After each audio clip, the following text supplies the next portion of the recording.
ప్రేమ కలిగిన దేవా, కృపాభరితుడు అయిన తండ్రి,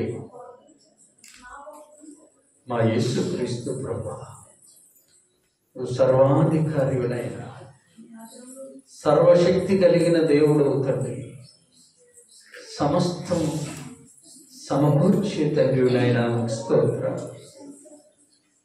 దేవా, ఈ 2024 సంవత్సరం అయా చివరి శనివారం నాయన, చివరి పరిశుద్ధ విజ్ఞాపన ప్రార్థన కోరిక అయ్యా, మీ దయను బట్టి, మీ కృపను బట్టి అయ్యా మమ్మల్ని అందరినీ ప్రేమించి అయ్యా ఈ సంవత్సరము మొదటి విజ్ఞాపన ప్రార్థన కోరిక, ఈ చివరి విజ్ఞాపన ప్రార్థన కోరిక వరకు అయ్యా మమ్మల్ందరినీ జ్ఞాపకం చేసుకోండి.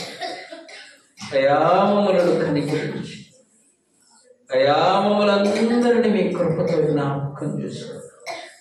సజీవులుగా ఉంచారు, మీకు స్తోత్రం. ఆరోగ్యవంతులుగా ఉంచారు నాయన, మీకు స్తోత్రం. అంతేకాదు ప్రభా, మీ సన్నిధిలో నాయన సాగిలపడే కృపనిచ్చారు దేవా, మీకు స్తోత్రం. మీ దయను బట్టి, మీ కృపను బట్టి అయ్యా మమ్మల్ని అందరినీ ప్రేమించిన ఆయన ఉన్నతమైన దివ్యమైన మీ కృపకు పాత్రులముగా వచ్చి మీ సన్నిధిలో సాగిలపడయ్యా పాటల ద్వారా మిమ్మల్ని స్తుతించి మహిమపరిచి ఘనపరిచి ఆరాధించే కృపనిచ్చారు, మీకు స్తోత్రం. తండ్రి, మీ దయను బట్టి, మీ కృపను బట్టి అయ్యా మమ్మల్ని అందరినీ ప్రేమించిన అయ్యా మాకందరికి అవసరమైన వాక్యమును అందించండి. మీరే ప్రభువా మా అందరికి అవసరమైన వాక్యమును దయచేయండి. మా అందరికి కావలసినటువంటి వర్తమానం అనుగ్రహించండి. దాన్ని మా అందరితో మాట్లాడండి. మీరే మహిమ పొందండి నాయన, మీకు స్తోత్రం. ఈ రాత్రి కూడా మా మధ్యలో మీరుండండి అయ్యా. మా అందరిని చూచుతున్న దేవుడు, మా అందరి హృదయములు ఎరిగిన దేవుడు, మా అందరి యొక్క మనస్సులు ఎరిగిన దేవుడు, మా అందరి స్థితిగతులను ఎరిగిన దేవుడు నాయన, మీకు స్తోత్రం. అందరిని మీ కృపాహస్తముతో తాకండి. మీ స్పర్శ మాకు కావాలి నాయన, మీ మాటలు మాకు కావాలి తండ్రి, మీ కృప మాకు కావాలి నాయన. ఈ రాత్రి ఒక్కొక్కరిని మీరు దర్శించి ఈ హృదయంలో ఏ బాధ గూడు కట్టుకొని ఉందో, ఏ వ్యక్తిలో ఏ వేదన నలుగుతుందో నాయన, మండుతుందో అన్ని ఎరిగిన దేవుడు తండ్రి, మీకు స్తోత్రం. హృదయాంతరంగములను ఎరిగిన దేవుడు నాయన, మీకు స్తోత్రం. మా రక్షక, మా విమోచక, మాకు విడుదలనిచ్చిన దేవా, మీకు స్తోత్రం. మా మధ్యలో మీరుండండి అయ్యా, మీకు స్తోత్రం. యెషయా గ్రంథం 45వ అధ్యాయం 2వ వచనంలో మీరు సెలవిచ్చారు, నీకు ముందుగా పోవచ్చు, మెట్టలన్నీ సరళం చేస్తాను. అందరి జీవితాల్లో మెట్టలు ఉన్నాయి నాయన. కొందరికి పెద్ద మెట్టలు ప్రభా, వారి శక్తికి మించి ఉన్నాయి. కొందరికి నాయన ఆ మెట్టలను జయించే జ్ఞానము దయించి, శక్తిని దయించి ఈ రాత్రి మా అందరితో మీరు మాట్లాడి గొప్ప ఆదరణతో ఇంటికి వెళ్ళడానికి సహాయించి, గొప్ప ధైర్యంతో ఇంటికి వెళ్ళడానికి కృపచ్చు మీరు మహిమ పొందండి. యేసుక్రీస్తు ప్రభు యొక్క ఉన్నతమైన నామములో స్తోత్రము చెల్లించి వేడుకుంటున్నాము తండ్రి. సకాలంలో దేవాలయం గురించి మీ అందరికీ నా హృదయపూర్వకమైనందున ఈ రాత్రి, ఇది సంవత్సరములో కల్లా చివరి శనివారం, చివరి విజ్ఞాపన ప్రార్థన గురించి కనుక ప్రభు సన్నిధిలో దేవుని వాక్యము ద్వారా మనం బలపరచబడదాం. చూడండి, పరిశుద్ధ గ్రంథమైన బైబిల్ నుండి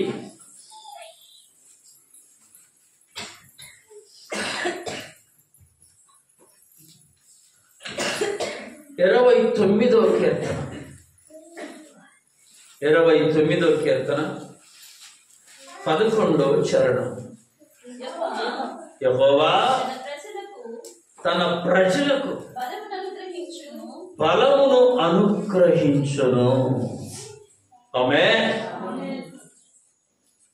తన ప్రజలను బలపరిచే దేవుడు. ఈ రాత్రి ధ్యానం చేసుకుంటాం. తన ప్రజలను బలపరిచే దేవుడు. యెహోవా తన ప్రజలను బలపరిచి. ఒకసారి సంవత్సరంలో వెనుకకు తిరిగి చూస్తే ఎన్ని ఇబ్బందులు దాటుకొని వచ్చామో, ఎన్ని కష్టాలు దాటుకొని వచ్చామో, ఎన్ని శ్రమలు దాటుకొని వచ్చామో, లేక ఎన్ని ఇబ్బందులన్నిటిని అధిగమించి వచ్చామో.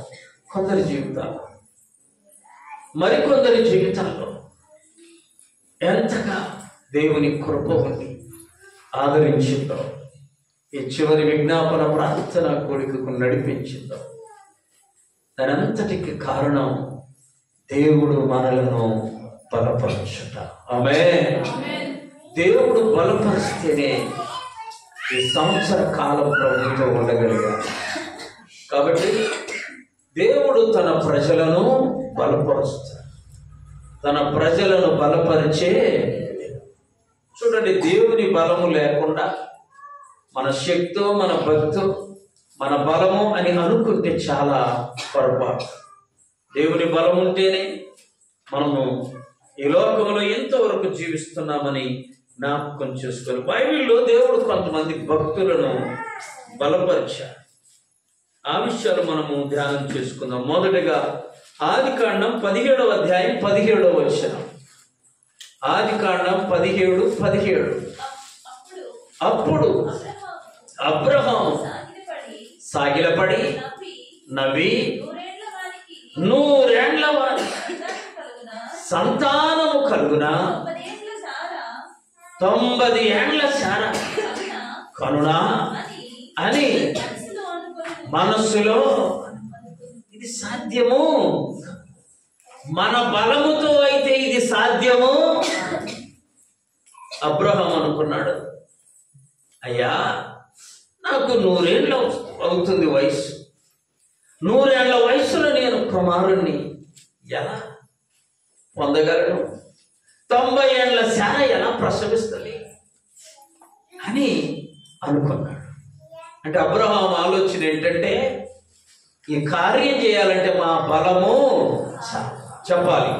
ఆ కార్యం చేయడానికి ఏ మానవుని బలము. అయితే దేవుడు బలపరిస్తే అదే అబ్రహాముకు చెప్పండి ఏం జరిగింది? కుమారుడు. చూడండి, చదవండి ఆ వాక్యం కూడా. ఆదికాండం 21వ అధ్యాయం. ఆదికాండం 21వ అధ్యాయం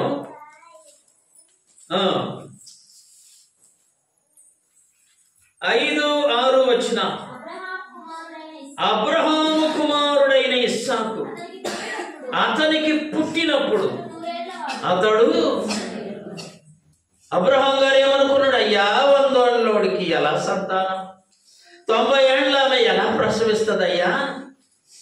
అబ్రహాం అన్నది ఎందుకన్నాడంటే ఆయన బలము దానికి,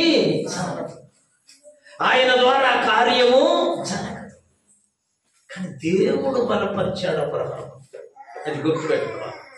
దేవుడు బలపరచబట్టి 100 ఏళ్ళప్పుడు ఇస్సాకు కలిగాడు. చెప్పండి, ఇప్పుడు ఈ శక్తి అబ్రహాముదా దేవునిదా? దేవుని శక్తి. నువ్వు నేను ఈ సంవత్సరం చివరి వరకు వచ్చామంటే మన శక్తి కానే. ఒకవేళ మన భక్తి అనుకుంటున్నావో, మన భక్తి కానే. కేవలము దేవుని కృప. మన శక్తి అయితే ఇంత దూరం రాలేదు. మన భక్తి అయితే ఇప్పటి వరకు నిలిచి ఉండలేదు. దేవుని కృప, దేవుని బలము మనకుండి చివరి వరకు దేవుడు మనల్ని నడిపించాడు. అబ్రహాం అంటున్నాడు, 100 ఏళ్ళయ్యా నాకు, శారాకు 90 ఏళ్ళయ్యా, ఎలా కంటారు, ఎలా పిల్లలు పడతారు? మానవ శక్తికి ఇది సాధ్యము. కానీ దేవుడు ఆ సాధ్యము కాని దానిని ఏం చేశాడు? సాధ్యం చేశాడు. ఈ రాత్రి అనుకో, ఇంక ఇది సాధ్యం కాదే, అమ్మో ఇది అయ్యే పని కాదే అనుకుంటున్నావేమో. అబ్రహామును బలపరిచిన దేవుడే నిన్ను నన్ను అలా ఆలోచిస్తున్న మనలను బలపరచునుగాక. ఆయన బలపరిస్తే, ఆయన దీవిస్తే. బైబిల్ ఒక గొప్ప మాట, 2 రోజులు ఎతికితే దొరికింది ఆ మాట. చూడండి, దినవృత్తాంతముల 2వ గ్రంథం 17వ అధ్యాయం. దినవృత్తాంతముల 2వ గ్రంథం 17వ అధ్యాయం.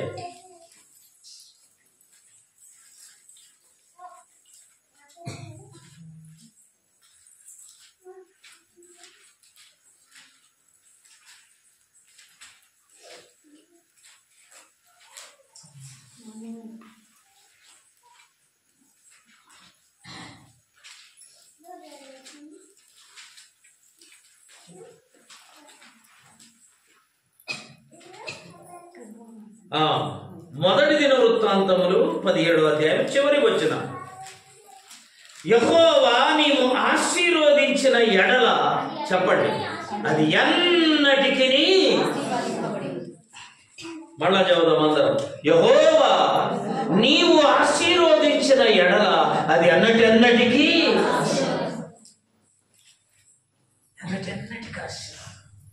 అది ఎప్పటికీ తరిగిపోని ఆశీర్వాదం. అబ్రహామును బలపరిచిన దేవుడు మనం కలిగి ఉన్నాం. అబ్రహామును బలపరిచిన దేవుడు మనల్ని కూడా బలపరుస్తాడు. ఎందుకంటే ఆయన నిన్న నేడు నిరంతరము ఒకటే రీతిగా. నీ శక్తికి మించిన కార్యాలు నువ్వు చూస్తావు. నీ శక్తి చాలదు, నీకు సాధ్యము కాదు. కానీ దేవుడు బలపరిస్తే అది ఎంత కార్యమైన మనము చేయగలం, మనం పొందగలం. 2వ వ్యక్తిని చూద్దాం. బైబిల్లో దేవుడు బలపరిచినటువంటి వ్యక్తుల జీవితాలను చూడండి. యెహోషువ గ్రంథం 10వ అధ్యాయం 12, 13, 14 వచనం. యెహోవా ఇశ్రాయేలీయుల ఎదుట అమోరీయులను అప్పగించిన దినమున ఇశ్రాయేలీయులు వినుచుండగా యెహోషువ యెహోవాకు ప్రార్థన చేశాడు. సూర్యుడా నీవు గిబియోనులో ఆగిపో, చంద్రుడా నీవు అయ్యాలోను లోయలో నిలిచిపో. చూసారమ్మా, సూర్యుని ఏమంటున్నాడు? నీవు ఆగిపో. ఇది మనుషుని శక్తికి మించిన కార్యం. మనుషులు ఎవరు ఈ కార్యాన్ని చేయలేరు. మానవ మాతృడు నోటి మాటను సూర్యుడా నువ్వు ఆగిపోమ్మంటే అది సాధ్యము. దేవుడు బలపరిచాడు కనుక యెహోషువ సూర్యునితో మాట్లాడుతున్నాడు. సూర్యుడా నీవు గిబియోనులో ఆగిపో, చంద్రుడా నీవు అయ్యాలోను లోయలో ఆగిపో. నా శత్రువుల మీద నేను పగ తీర్చుకునే వరకు నువ్వు చీకటి పడనే పడకూడదు. అబ్బా ఎంత అద్భుతం, ఎంత అద్భుతం. యెహోషువ శక్తితో ఈ కార్యాన్ని చేయలేడు. యెహోషువ తన శక్తితో ఈ కార్యాన్ని చేయలేడు. దేవుని శక్తితో ఈ గొప్ప కార్యాన్ని చేయగలిగాడు. ఈ చుట్టూ సమస్యలు చుట్టుముట్టు భయంకరంగా ఉన్నాయా? భయపడమాక.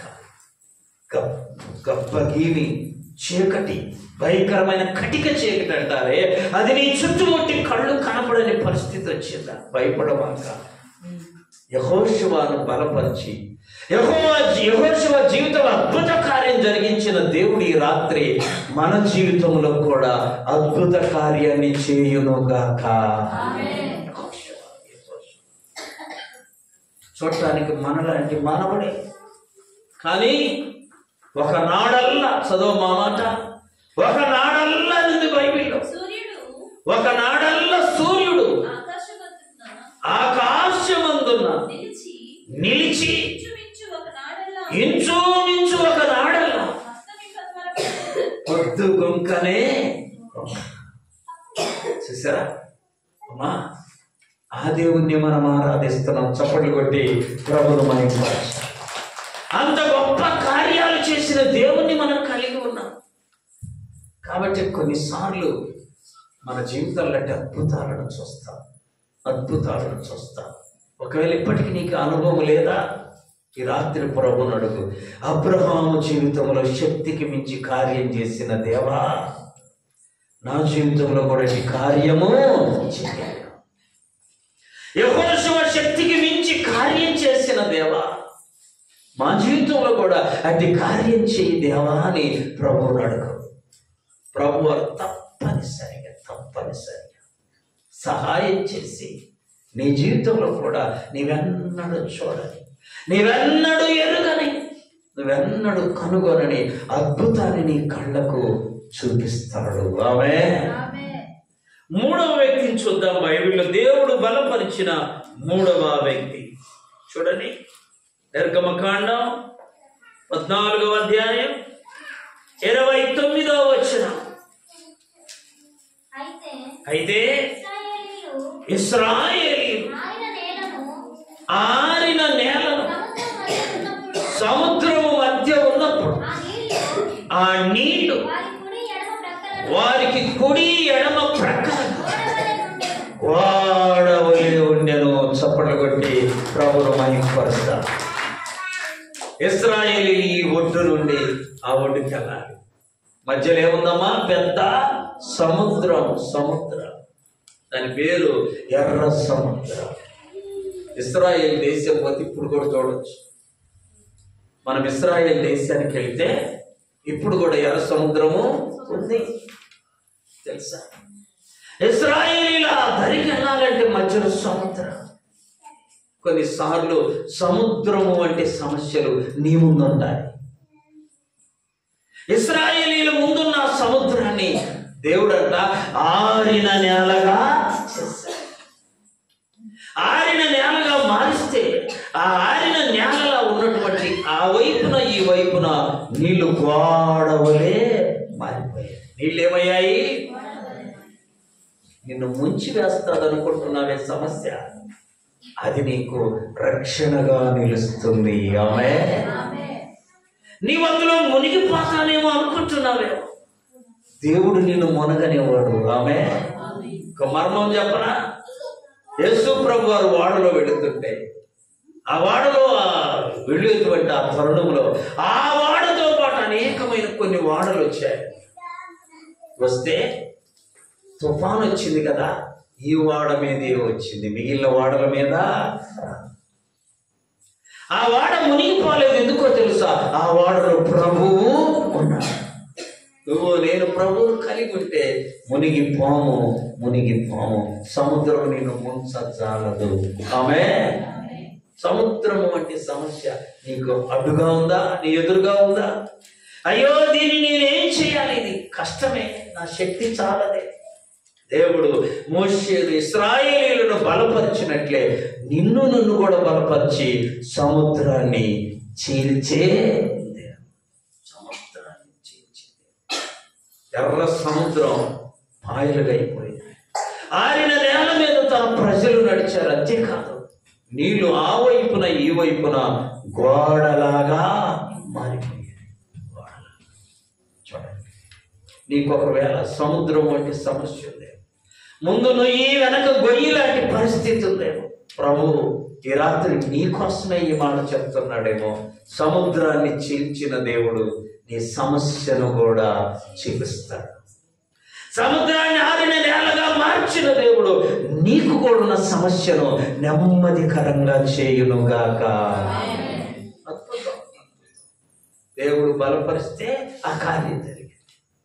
లోకమంతా వచ్చి సముద్రం నీలోకి ఇటు విడగొడదామంటే సాధ్యము కాదండి.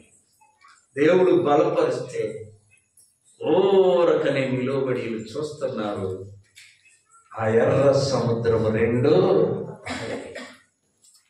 ఎర్ర సముద్రము నీ ఆజ్ఞ మేరకు రహదారిగా మారగా దాటిరే నీ ప్రజలు బహు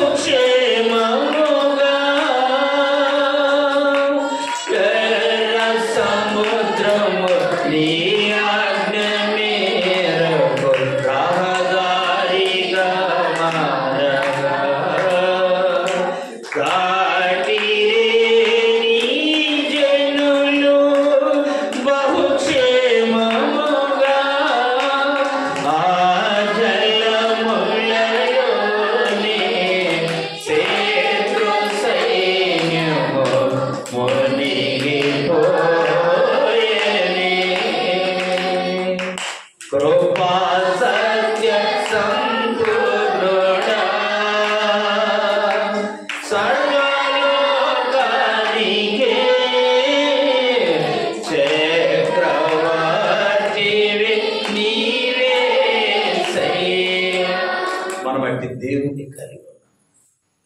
ఏం చెప్పానయ్యా, మా సమస్య అంతా ఇంత అనుకుంటున్నావా? సముద్రానికి మించింది కాదు నీ సమస్య. ఆ ఎర్ర సముద్రాన్ని దేవుడు 2 పాయలుగా చేశాడమ్మా. ఈ రాత్రి నీ కొరకు ఈ మాట చెప్తున్నాడు. నీ సమస్యను కూడా ఆయన ఏం చేస్తాడు? 2గా చీల్చి ఆరిన నేల మీద నడిచేలా నెమ్మదితో నీవు బ్రతికేలా దేవుడు నీకు సహాయము చేయునుగాక. దేవుని నామానికి మహిమ కలుగునుగాక. చూడండి, ఇంకో భక్తుని జీవితాన్ని మనం చూద్దాం. సమూయేలు మొదటి గ్రంథం, సమూయేలు మొదటి గ్రంథం 2వ అధ్యాయం 1వ వచనం. మరియు హన్నా విజ్ఞాపన చేసి ఈలాగు అనెను, నా హృదయము యెహోవా యందు సంతోషించుచున్నది. యెహోవా యందు నాకు ఏం కలిగింది? బలం వచ్చింది. భర్తను నమ్ముకుంది కొంతకాలం, బలం ఇవ్వలేకపోయాడు. భర్త దగ్గర ఏడ్చింది, బిడ్డలు ఇవ్వలేకపోయాడు. చాలా మందికి తెలియక ఈ బిడ్డలు పుట్టిన వాళ్ళందరూ ఈ భర్త మీద సనుగుతారు. భర్త చేతిలో ఏమీ లేదు. కొంతమంది భార్యను వదిలేసి ఇంకో భార్యను చేసు, భార్య చేతిలో ఏమీ లేదు. అన్న అంటుంది, యెహోవా నాకు బలము కలుగ చేశాడు. ఎన్ని కలుగ చేశాడంట? గొడ్రాలు గొడ్రాలు గొడ్రాలు వినిందా మాట చాలా సంవత్సరాలు. అయితే దేవుని సన్నిధికి వచ్చి ప్రార్థన చేసింది. చదవండి, మొదటి అధ్యాయం 10వ వచనం. మొదటి అధ్యాయం 10వ వచనం.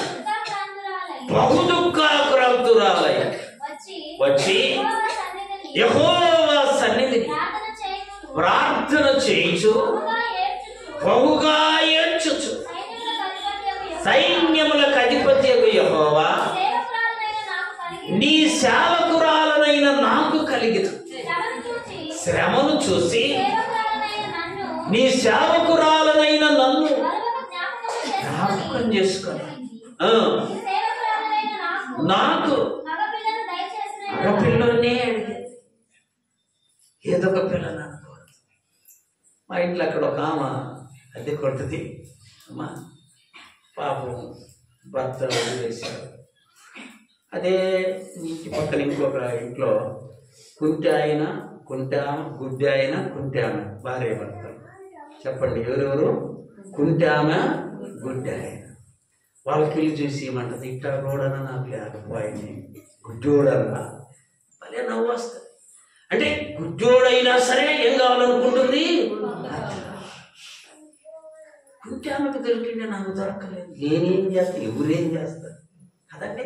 ఎంత విచిత్రంగానో అనుకుంటుంది. ఆలోచించండి, ఆమె కోరిన కోరిక ఏంటో తెలుసా? నాకు మగపిల్లోనే అడిగితే దేవుణ్ణి అలాంటి కోరికలు ఏదో ఒకటి ప్రభు వద్దు, నిన్న అలా బలహీనపరిచే దేవుడు, ఆయన బలపరిచే. అన్నాకదే ఆడపిల్ల పడి పుట్టి ఉంటే ఆ మాట అనేది కాదు.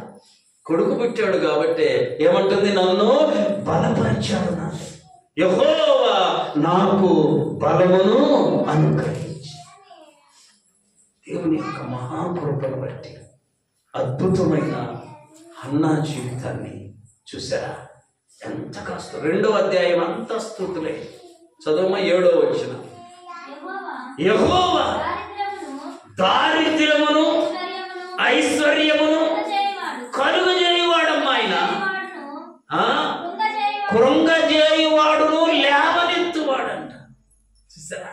ఇప్పుడు కృంగిపోయి ఉన్నవేమో, ఏం పర్లా, ఈ రాత్రి విన్నావు కదా దేవుని మాట, నన్ను లేవనెత్తయ్యా అని ప్రభు సన్నిధిలో అడగాలి. చప్పట్లు కొట్టి ప్రభుని మహింపరుద్దాం. ఆయన మనలను లేవనెత్తే. కృంగిపోయే పరిస్థితులు వస్తాయి కొన్నిసార్లు. మానవులు ఎవ్వరు మనకు సహాయం చేయరు, చేసే పరిస్థితి. అయితే దేవుడు ఉన్నాడే, నువ్వు వెంబడిస్తున్న దేవుడు ఉన్నాడే, ఆయన నిన్ను ఏం చేయగలడు? లేవనెత్తగలడు. అన్న ఎంత మంచి మాటలు చూడండి. అక్కడ దరిద్రం కలుగు చేస్తాడంటే అవసరమైతే ఐశ్వర్యాన్ని కలుగజేస్తాడు. కాబట్టి ప్రభునే అడుగుదామండి. మొండి పట్టుబట్టి ప్రభుని అడుగు. ఆయనే నిన్ను నన్ను బలపరిచే. చూడండి, ఇంకో భక్తుని జీవితాన్ని మనం చూస్తాం. హబక్కూకు గ్రంథం 3వ అధ్యాయం 17వ వచనం నుండి 19వ వచనం వరకు. అంజూరపు చెట్లు పూయకుండినను, ద్రాక్ష చెట్లు ఫలింపకపోయినను, ఒలీవ చెట్లు కాపు లేక ఉన్నను, చేనిలోని పైరు పంటకు రాకపోయినను, గొర్రెలు దొడ్డిలో లేకపోయినను, సాలలో పశువులు లేకపోయినా, ఎన్ని ఒక్కటి కూడా మంచి కాదు. గొర్రెలు దొడ్డు లేవంట, చేలో పైరు లేదంట. ఇంకా చూడండి అక్కడ ఎంత బాగుంది. అంజూరం చెట్టు కాయలు లేవంట, ద్రాక్ష చెట్లు కాయలు లేవంట. అయినా నేను యెహోవా యందు ఉంటే ఆనందిస్తాను. బాగా కాపు కాసిందయ్యా, సంతోషం. దొడ్డి నిండా గొర్రెలు ఉన్నాయి, సంతోషం. భక్తుడు అలా చెప్పట్లా. మళ్ళా చదవమా. అంజూరపు చెట్టు పూయకుండినను, ద్రాక్ష చెట్లు ఫలింపకపోయినను. చూసారా, ద్రాక్ష చెట్లు ఏ మాత్రం కాపు లేక ఉన్నను,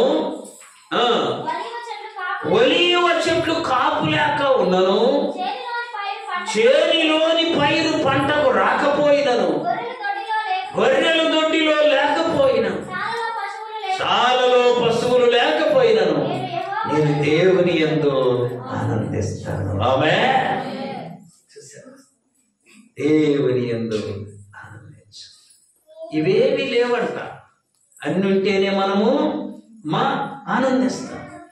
కానీ హబక్కూకు అనే భక్తుడు చెబుతున్నాడు, ఇవేమీ లేకపోయినా నేను యెహోవా యందు. నీకు మాట చెప్పను, బాగా తిని కడుపు నిండా తిని ప్రార్థన చేయి, ఫలింపు రాదు. ఉపవాసం ఉండి గ్లాసు నీళ్ళు తాగి ప్రార్థన చేయి, అద్భుతమైన ఫలింపు పొందుకుంటావు. చప్పట్లు కొట్టి ప్రభుత్వం ఉన్న దానికి లేని దానికి తేడా మీరు ప్రాక్టికల్గా చేసి నిజంగా చేసి చూడండి. బాగా తిని కూర్చో ప్రార్థనలో, ఆవలింతలు నీకు తెలియకుండా నీ కళ్ళు మోసుకపోవడం, ఒక్కొక్కసారి పడిపోవడం, ఏమీ తినకుండా నీళ్లు తాగి మోకరిల్లు, నీ కళ్ళకు మత్తు రానే. ఏది కావాలి నీకు? నువ్వు ఎంత ఉన్నా ప్రభువుకు సమీపం రావాలంటే నీలో కొరత ఉన్నప్పుడే వస్తావు. ఆమేన్. ప్రభు బిడ్డలకి అదొక గొప్ప పాట. హబక్కూకు అంటున్నాడయ్యా, ఇవేమీ లేకపోయినా నేను యెహోవా యందు ఆనందిస్తాను. దేవుని యొక్క పరిశుద్ధ గ్రంథంలో చూడండి, పౌలు గారు అంటున్నారు, ఫిలిప్పీలకు రాసిన పత్రిక 4:13, నన్ను బలపరచువాని యందు నేను సమస్తము. ఎప్పుడు చేయగలడంట? దేవుడు మనలను బలపరిస్తే మనము సమస్తము చేయగలం. జ్ఞాపకం ఉంచుకోవాలి, దేవుడు బలపరచాలి. ఆయన నిన్ను బలపరచాలంటే ఆయన వైపు చూడు, ఆయనే నీ వరకు, ఆయనకే విజ్ఞాపన చేయి. మనుషులని ఎవరిని నువ్వు లక్ష్య పెట్టమాక. మనుషులు వచ్చి నీకేమి సహాయము చేయలేరు. వారు చేసే సహాయము పరిమితంగా ఉంటుంది, గుర్తుపెట్టుకోవాలి. నా దేవుడు చేసే సహాయము అపరిమితంగా ఉంటుంది. కాబట్టి ప్రభు హృదయపూర్వకంగా వేడుకున్నాను. పౌలు అంటున్నాడు, నన్ను బలపరిచే దేవుని యందు నేను సమస్తము చేయగలనయ్యా. దేవుడు బలపరిస్తే నీ అప్పేం పెద్ద ఆయనకు విశేషము కాదు. నీకున్న అనారోగ్యం ఏం పెద్ద విశేషం కాదు. ఆయన చేయాలనుకుంటే నీకున్న చీకటిని ఆయన క్షణములో వెలుగుగా మార్చగలిగిన చూడండి, దేవుని యొక్క పరిశుద్ధ గ్రంథంలో దానియేలు గ్రంథం 11వ అధ్యాయం 32వ వచనం. తమ దేవుణ్ణి ఎరుగువారు బలము కలిగి గొప్ప కార్యములు చేయదు. గొప్ప కార్యములు దేవుణ్ణి ఎరిగిన వాళ్ళంతా అమ్మ ఈ మాట ఎప్పుడు మీ జోగుల్లో ఉంచుకోండి. జోగులు అంటే ఇప్పుడు చెరువులు పెడుతున్నామే, ఎక్కడెక్కడ పెట్టేది అందరికీ తెలుసు. అట్లా ఈ మాట పెట్టుకోండి. తమ దేవుణ్ణి ఎరుగువారు బలము కలిగి గొప్ప కార్యములు చేయదు. చెప్పండి నాతో అందరూ, తమ దేవుణ్ణి ఎరుగువారు. చెప్పండి, తమ దేవుణ్ణి ఎరుగువారు బలము కలిగి గొప్ప కార్యాలు. ఇప్పుడు అదే మాట చదువుదాం. తమ దేవుణ్ణి ఎరుగని వారు బలము తెలియదు వాళ్ళు గొప్ప కార్యాలు. దానియేలు అంటున్నారు, తమ దేవుని ఎరుగు ప్రజలు బలము కలిగి గొప్ప కార్యాలు చేస్తారు. దేవుడు గొప్ప దేవుడు కాబట్టి ఆయన బలపరిస్తే రాత్రికి రాత్రే నీ పరిస్థితి ఉన్నతంగా మారిపోతుంది. ఆమేన్. ఆయనకు అసాధ్యమైనది ఏమీ. బైబిల్లో మాట చాలా శ్రేష్టమైనది. దేవునికి అసాధ్యమైనది ఏమీ లేదు. ఆయనకు సమస్తము సాధ్యమే అన్నది బైబిల్. కాబట్టి సమస్తము సాధ్యమై ఉన్న దేవుని కలిగి ఉన్నావు. ఏం పర్లా. అయితే ఆ దేవుణ్ణి నీవు నీ వైపు తిప్పుకునే క్రమం ఉందే, అది తెలియక నీవు తల్లడిల్లుతున్నావు. ఆ దేవుణ్ణి నీ వైపు తిరిగేలా చేయాలి. చూడండి, లూకాసు వార్త 7వ అధ్యాయం 11వ వచనం నుండి. వెంటనే ఆయన నాయనను ఒక ఊరికి వెళ్ళుచుండారు. ఆయన శిష్యులను బహు జన సమూహం ఆయనతో కూడా వెళ్ళుచుండే. ఆయన ఆ ఊరి గవిని యొద్దకు రాగానే మోసుకొని పోబడుచుండారు. అతని తల్లికి అతడొక్కడే కుమారుడు, ఆమె ఎదవరాలు. చదువు. ఆ ఊరి జనులు అనేకులు ఆమెతో కూడా ఉన్నారు. ప్రభు ఆమెను చూసి ఆమె యందు గుర్తుపెట్టుకోండి, చాలా మంది ఉన్నారు ఆమెతో, కానీ ఊరు ఏమీ చేయలేదు. గుర్తుపెట్టుకోండి. ఆమె ఎంతమంది నీ దగ్గరికి వచ్చి ఎన్ని మాటలు చెప్పినా అవి నీకేపాటి ప్రయోజనము. ప్రభు ఒక మాట చెప్పాడు అక్కడ చూడండి. వీళ్ళు ఆయన పాడెను, మొట్టగానే మోసేవాళ్ళు ఆగిపోయారు. ఆ కుమారుని లేపి ఆమెకు అప్పగించాడు. అందుకని నువ్వు ప్రభు నీ వైపు తిరిగేలా నువ్వు ఆయన వైపు తిరిగి చూసుకోవాలి. హోషేయ గ్రంథములు అంటారు, ఆయన తట్టు మీరు తిరిగితే మీ తట్టు ఆయన తిరుగుతున్నావా? తిరుగుతున్నావా? కాళ్ళు అరిగిపోయిందాక తిరిగినాయి ఆయన కోసం. కాళ్ళు అరిగిపోయిందాక తిరిగాయి వాళ్ళ కోసం. ఇంకా కాళ్ళు చచ్చుపడదాకా తిరుగు, ప్రయోజనము. ప్రభు వైపు తిరుగు, ప్రభు వైపు తిరుగు. అద్భుతమైన బలము నీకు ఇచ్చి బలపరిచే దేవుడు. చాలా సంవత్సరాల క్రితం జాన్ గారని ఆయన ఇటీవల చనిపోయారు. చాలా సంవత్సరాల క్రితం జరిగింది. మంచి యవ్వన ప్రాయంలో వాళ్ళ అమ్మ నాన్న టీచర్లు ఒక్కడే ఇష్టానుసారంగా జీవించి 23 ఏళ్లకి 2 కిడ్నీలు పోయాయి. హైదరాబాద్ ఆ రోజుల్లో తీసుకెళ్ళి చూపిస్తే లాభం లేదు, రేపు ఎల్లుండో చనిపోతారని తీసుకొని వస్తా ఉన్నారంట కారులో. సత్యనపల్లి దగ్గరికి వచ్చేసరికి ప్రార్థనా కోడికలు జరుగుతున్నాయి. వాడి పేరే జాన్. చూసారు ఎంత విచిత్రం అంటే, బీడి తాగుతుంటున్నప్పుడు ఏం పేరు అంటే జాషువా. ఏం పేరు అంటే యెహోషువ. మళ్ళీ ఇంగ్లీష్లో పెట్టుకోండి. మా ఎర్రబాలని దొరికి ఆయన అబ్రహాం ఉండేవాడు. అబ్రహాం పేరు 24 గంటలు బీడి, కంపు బీడి కంపు. నేను ఒక రోజు ఉండి అయ్యా నీ పేరేమో చెప్పండి అబ్రహాము, నువ్వేమో బీడీలు తాగుతున్నావు అంటే ఏం చెప్పాడు తెలుసు? పెద్ద లాజిక్. నేను ఆ అబ్రహామును కాదు సార్, ఆయనేమో అబ్రహాము, నేనేమో గబ్బురామును. చూసారా పేరు పేరు ఆలోచించాలి. అక్కడికి రాగా నా అబ్బాయి అన్నాడంటమ్మా, మమ్మీ ప్రార్థన జరుగుతుంది కదా, ఎట్లా నేను రేపు ఎల్లుండో చనిపోతా కదా, ఈ రాత్రి ప్రార్థన దగ్గర ఉందామని చెప్పాడు. చూడండి ఎంత అద్భుతం. అసలు ఆ కోరిక ఆలోచన ఎప్పుడు అతనికి ఉండేది. మా ఊడు ప్రార్థన పొందామన్నాడని తల్లిదండ్రులు ఎంతో ఆశతో ఆ రాత్రి ఆ కారులో అలాగే ఉంచుకున్నాడు. అందరూ నిద్రపోయి ప్రార్థన అయిపోయి నిద్రపోతుంటే ఇతనికి నిద్ర ఎందుకు వస్తుంది? నీకు వస్తారు, రేపు చచ్చిపోతాడు వస్తే ఎవరికన్నా వాడు నిద్రపోడు, అన్నని నిద్రపోలేండి, రేపు చచ్చిపోతాను మీకు చెబుతారమ్మని పిలుస్తాం కదా. ఇతనేం చేశాడు? మధ్యరాత్రి లేచి ఆ లేవలేని ఆ బెడ్ మీదే కారులో పడుకొని 2 మాట్లాడిగాడంట. ప్రభు నీ శక్తి ఏంటో నాకు ఎంతవరకు తెలియనే. మా అమ్మ ప్రార్థన చేసేది, మా నాన్న ప్రార్థన చేసేవాడు, నన్ను ప్రార్థన చేయమంటే నేను ఎప్పుడు ప్రార్థన చేయలేదు ప్రభు. అయితే ఇప్పుడు ప్రార్థన చేస్తున్నానయ్యా, నీ శక్తితో ఒక్కసారి నన్ను లేపయ్యా, నేను నీకు సాక్షిగా ఉంటానని 2 మాటలు ప్రార్థన చేసి పడుకుంటే తెల్లవారుజాము 3 గంటలకు దేవుని దూత వచ్చిందంట. ఆమేన్. దేవుని దూత వచ్చి ఆయన అధికారులు మొదలుకొని నడినెత్తి వరకు ఇలా అలా స్పర్శించి అలా దర్శించి తాకి గడిపాడు. తెల్లవారేసరికి లేచి కూర్చొని ఉన్నాడు. కూర్చొని 2వ రోజు కూడా మీటింగ్లో ఉండి ఇంటికి వెళ్ళిన తర్వాత అద్భుతమైన స్వస్థత. ఇంకా మందులు లేవేం లేవు, దేవుడు బాగు చేస్తే మందులతో పని లేదు. చక్కగా ఉండి ఆయన బైబిల్ మిషన్ ప్రెసిడెంట్గా ఉండి ఇటీవల చనిపోయి 75 ఏళ్ళు బ్రతికాడు. చప్పట్లు కొట్టి ప్రభువు మహిమపరుస్తాం. దేవునికి అసాధ్యమైనది ఏమీ, దేవునికి సమస్తము సాధ్యం. పౌలు గారు అదే, దానియేలు గారు అదే తెలుసుకొని నన్ను బలపరిస్తే నేను సమస్త కార్యాలు చేస్తాను.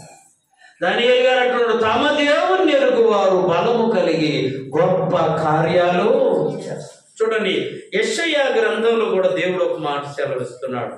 యెషయా గ్రంథం 40వ అధ్యాయం 29వ వచనం.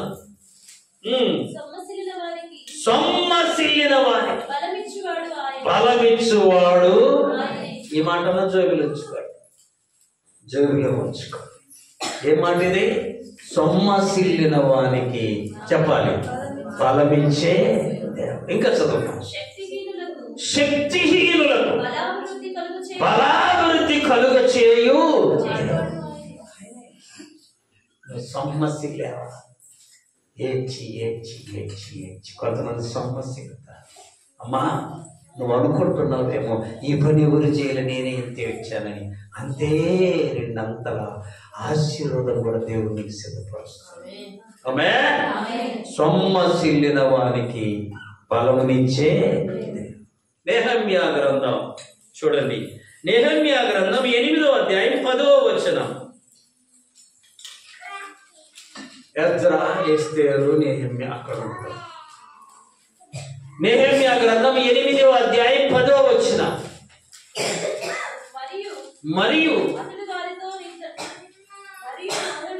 మరియు అతడు వారితో ఇట్లా పదండి భక్షించుడి, మధురమైన దాని పానము చేయుడి. ఇది వరకు తమ కొరకు ఏమీ సిద్ధము చేసుకొనక వారికి వంతులు పంపించుడి. ఏలయనగా ఈ దినము మన ప్రభువునకు ప్రతిష్ఠితమాయను. మీరు దుఃఖపడకుడి, యెహోవా యందు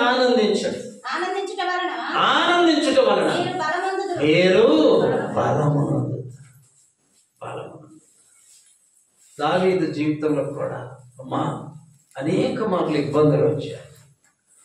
సొంతగా కడుపున పుట్టిన కొడుకే దావీదును చంపటానికి ప్రయత్నం చేశారు. చాలా ఆశ్చర్యం కదా ఇది. దావీదు కొడుకేనమ్మా అబ్షాలోము. అబ్షాలోము దావీదును చంపడానికి ప్రయత్నం చేశాడు. అంతకంటే భయంకరమైన ఇబ్బంది ఇంకొకటి ఉండదు కదా. కానీ దేవుడు దావీదుకు తోడయ్యుండి దావీదును కాపాడాడు. అబ్షాలోము చనిపోయాడు. తండ్రి ప్రేమ తెలుసా? అబ్షాలోము చనిపోతే మరలా దావీదు అబ్షాలోము కోసం ఏడుస్తున్నాడు. అయ్యా నువ్వు నేను చనిపోయినా బాగుండదు. ఈ తండ్రి ప్రేమ, తల్లి ప్రేమ ఎంత గొప్పదో కదా.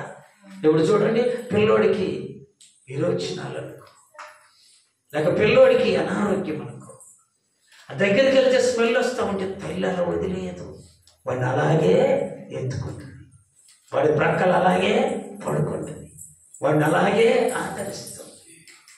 దావీదు జీవితంలో కూడా అలాంటి క్లిష్ట పరిస్థితులు వచ్చినా ఆయన ఏమని పాడాడో తెలుసా? యెహోవా నా బలమా, యథార్థమైనది నీ నామం, పరిపూర్ణమైనది నీ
మార్గం.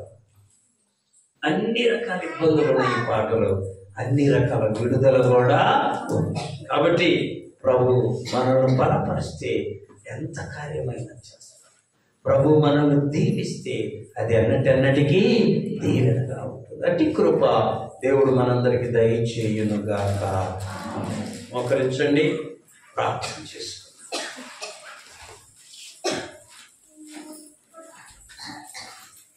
అందరూ మోకరించండి, ప్రభు సన్నిధిలో ప్రార్థన చేసుకోండి.